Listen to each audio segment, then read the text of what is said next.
दोस्तों, सेठ और साहिब के कर्मकांड पर एक नया खुलासा हो गया है। साहिब जितना मेहरबान अपने कॉरपोरेट मित्रों पर होते हैं, आखिर उसकी वजह क्या है? क्या गौतम अडानी सरकार बनवाने और सरकार गिराने में भी शामिल हो रहे हैं?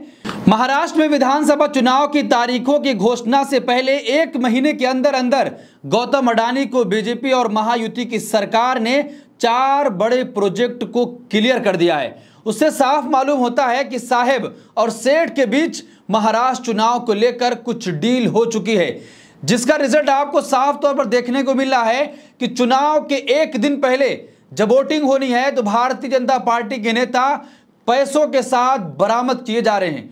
5-5 करोड़ रुपए के साथ भारतीय जनता पार्टी के नेता पकड़े जा रहे हैं। भारतीय जनता पार्टी के राष्ट्रीय महासचिव 5 करोड़ रुपए के कैश के साथ एक होटल में पकड़े गए, जिसके बाद महाविकास अघाड़ी और बहुजन विकास अघाड़ी के कार्यकर्ताओं ने उनको होटल के अंदर बंद कर दिया। महाराष्ट्र में चुनाव की तारीखों की घोषणा 15 अक्टूबर को हुई और इस ऐलान से ठीक एक महीने पहले यानी कि 14 सितंबर को महाराष्ट्र सरकार ने गौतम अडानी को 25 साल के लिए 6600 मेगावाट का बिजली का टेंडर दे दिया।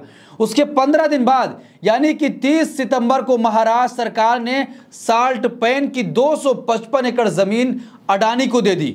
उसके बाद 10 अक्टूबर को सरकार ने मड़ में 140 एकड़ की जमीन अडानी के नाम कर दी। फिर उसके बाद 14 अक्टूबर को देवनार लैंडफिल में 124 एकड़ की जमीन अडानी के हवाले कर दी गई और यह सब कुछ महायुति सरकार ने किया। महाराष्ट्र विधानसभा चुनाव से ठीक एक महीने पहले 30 दिनों में अडानी को महाराष्ट्र सरकार 4 बड़े बड़े प्रोजेक्ट दे दी। यह सब कुछ बीजेपी और महायुति ने इतनी जल्दी में किया कि इससे साफ पता चलता है कि दाल में कुछ काला नहीं बल्कि पूरी दाल ही काली है।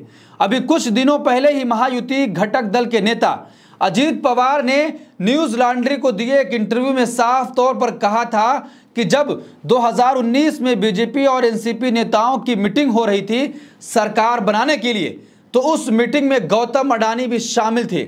दोस्तों, ये बात किसी से छिपी नहीं है कि भाजपा अडानी के ऊपर कितनी मेहरबान होती है और प्रधानमंत्री नरेंद्र मोदी कुछ भी करने के लिए तैयार हो जाते हैं। बीजेपी की सरकार गौतम अडानी को एक जहां जहां भी बीजेपी की सरकार है उन राज्यों में गौतम अडानी के बिजनेस का बोलबाला है। जिस प्रकार से अजीत पवार ने गौतम अडानी के नाम की पुष्टि की थी, वो भी उस मीटिंग में शामिल थे जिस मीटिंग में सरकार बनाने और सरकार गिराने की बात चल रही थी। इस बात से मालूम चलता है कि गौतम अडानी अब सिर्फ एक व्यापारी नहीं रह गए हैं, बल्कि सरकार बनाने और सरकार गिराने में भी उनकी बड़ी भूमिका हो रही है। महाराष्ट्र में महाविकास अघाड़ी की सरकार 2022 में भारतीय जनता पार्टी ने राज्य की 2 बड़ी पार्टी एनसीपी और शिवसेना को तोड़कर सरकार बना ली थी।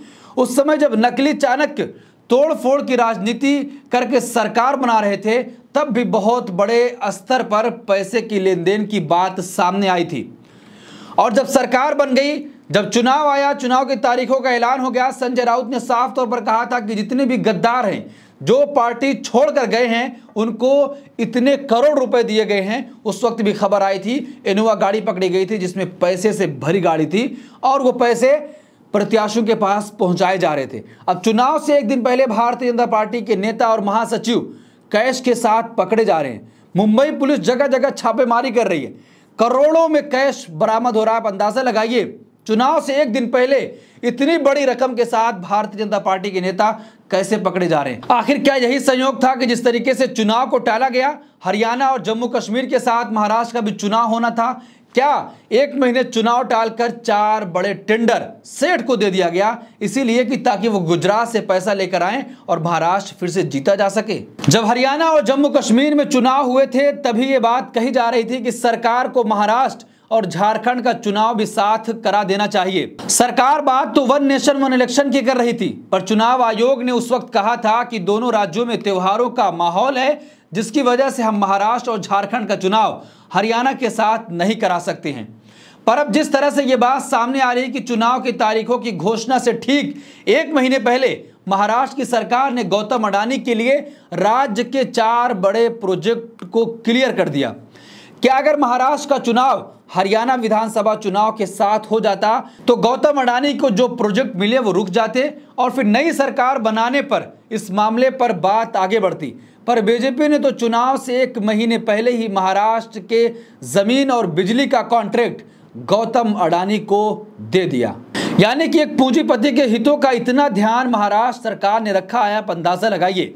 विपक्ष ने महाराष्ट्र चुनाव में अडानी और साहेब के गठजोड़ पर बार बार चोट किया है। साहेब और सेठ मिलकर महाराष्ट्र को लूटने का प्लान तैयार कर रहे हैं और जनता का बंटाधार कर रहे हैं। लोकसभा में नेता प्रतिपक्ष राहुल गांधी ने भी मोदी और अडानी पर प्रेस कॉन्फ्रेंस कर बात कही थी।